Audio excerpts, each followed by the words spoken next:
we left church Wednesday night, what did I just agree to? All right, Lord, you want me to do it, I'm gonna do it. But I was telling her, as far as, my testimony goes, take these off, Tori. It's not a whole lot, I'm not, I got into this, and I got into that, thank the Lord, I was saved very young. So I may not have gotten into worldly trouble, so to speak, but he saved me from it, because he saved me young. That's right. So it was a miracle either Amen. way.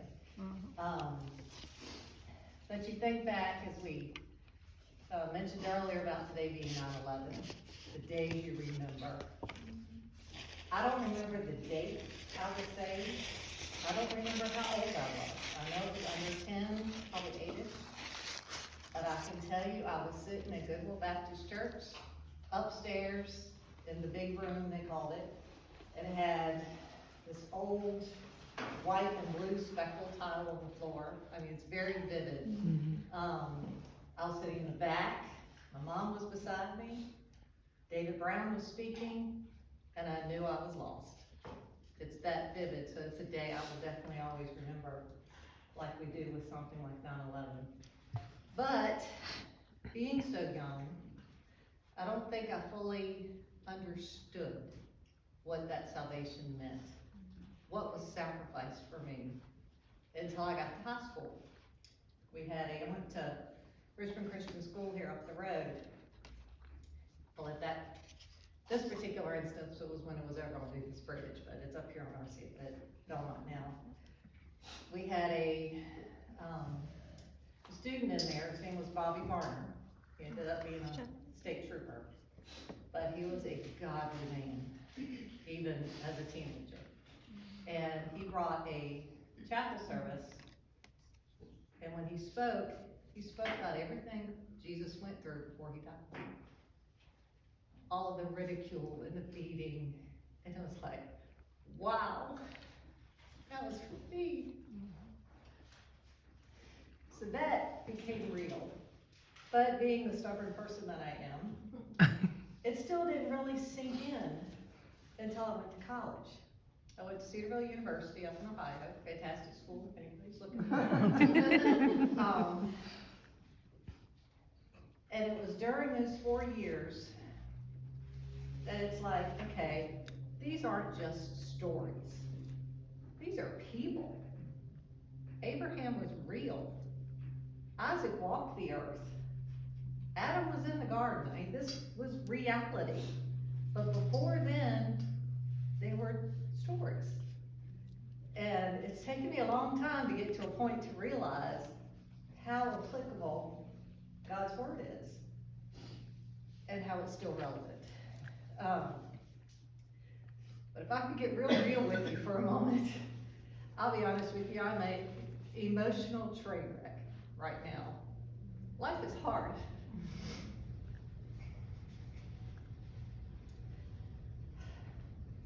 Back in July, don't laugh, we had a pet ferret. Cutest little animal you've ever seen.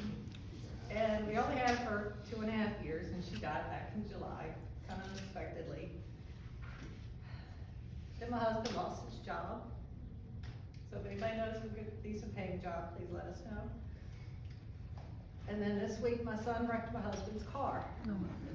So it's just been challenge after challenge after challenge this summer.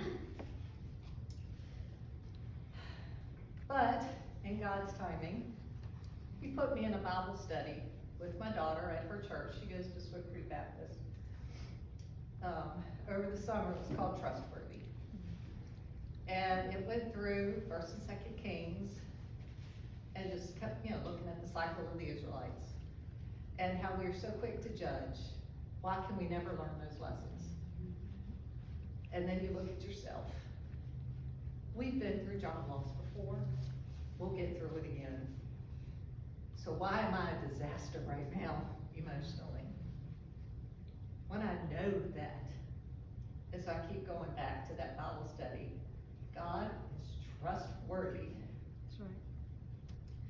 And I think what impacted me the most from that study is the Israelites would always build the high places to go worship their idols. And they put them up, like they said, as high places. But when Solomon built the temple, you know where God had him build it? Closer down. He didn't want it up in the high places. He wanted to be close to his people. So if my God wants to be closer to me, why do I have such a hard time relying on him and having that trust? Then, God's all wisdom, he puts me in a second Bible study. Same church with my daughter. She don't want to go by herself, so I'll go with her. And we're going through the book of Colossians. And we're still in chapter 1. And last week when we were looking at it, it talked about having patience and long suffering with joyfulness.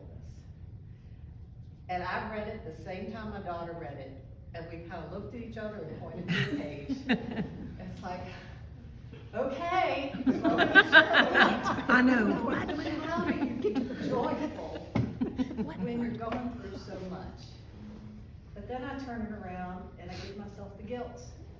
Because I'm feeling guilt or feeling this way when there's so many people that you work with in Honduras, the people in Afghanistan, people going through loss of life with COVID, people that are sick with COVID, and I'm worried about being jobless. Really? Yet it's so real to me right now. So I'm struggling with finding that joy that we are supposed to have. So pray for me, don't think about it. My poor husband is just crying all the time. What's the matter with you? I'm trying. But at the end of it all, with going through Colossians, I'd like to, before I read Colossians, God's funny. I was reading a book last night before going to bed. I read romances, because I don't like to think before I go to bed.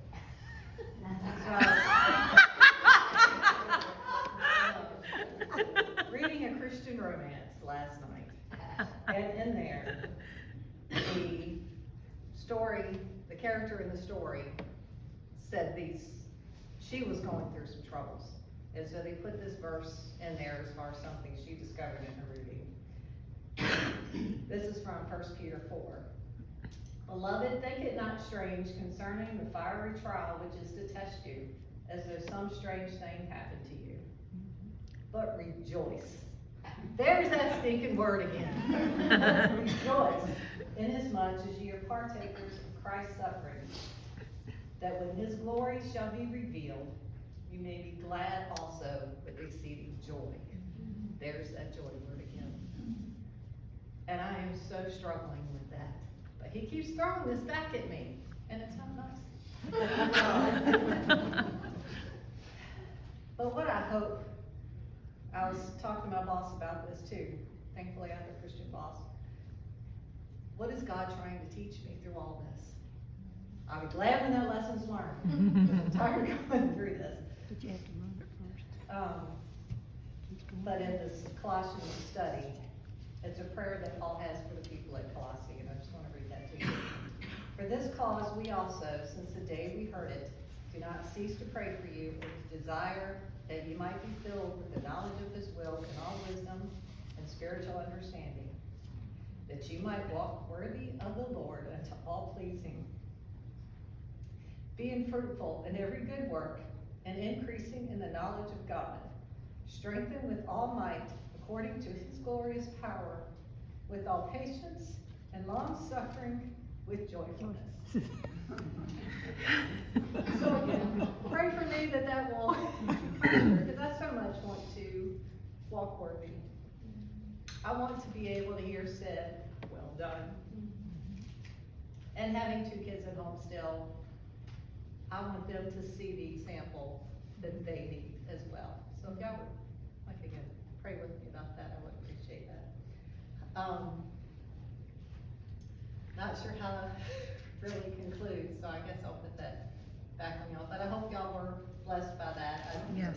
I struggled with being that honest, but we all struggle. Yes, And we we're do. all Yep, here to and support we each bury other. each other's burdens, right? So if there's in any way that I can provide a listening ear or to support you in any way, please let me know. I appreciate it. Thank you. Thank you.